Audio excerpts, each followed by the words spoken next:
Magandang umaga guys. Naglipat ako ng papaya. Lumaki na eh. Dito na sa kabila. Hindi pa nalipat. Dito yan sa kwan eh. Sapat eh. 6 na puno itong papaya kasi kasama niya yung talong. Lipat.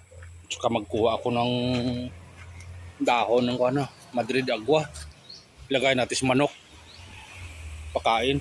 Dito tayo sa bigyan natin ng dahon ng Madrid agua.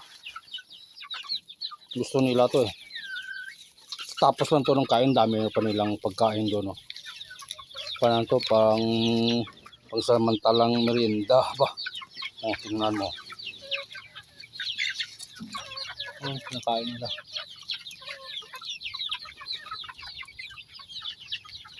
Madrid agua.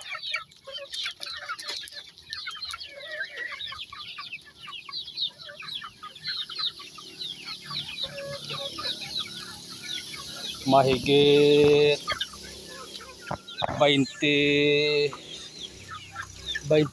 to eh, lahat eh. Dati yung mga isyo na yun, maliliit pa. Yung pagpanganak nila, kinuha ko na sa nanay, in border. Saka doon sa likuran ng bahay, dami pa ng sisiw.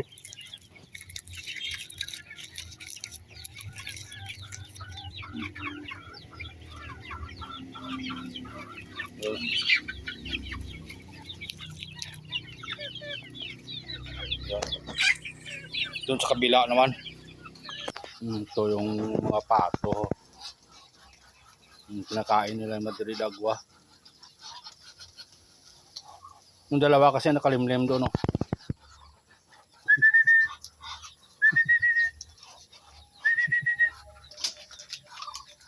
Nakalimlim yung dalawa doon.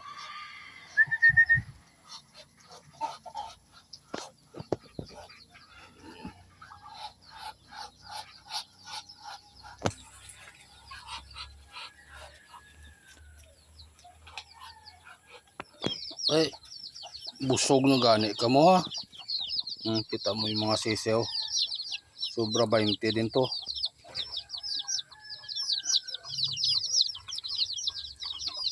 Sobra 20 din.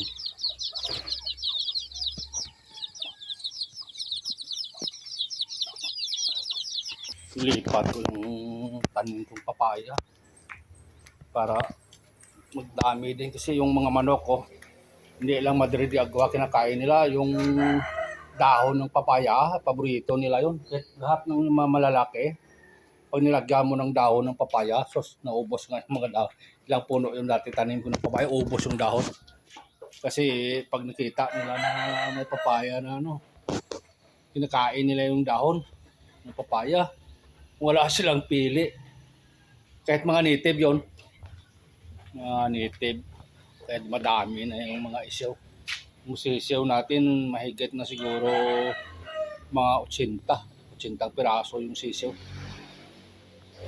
Lahat.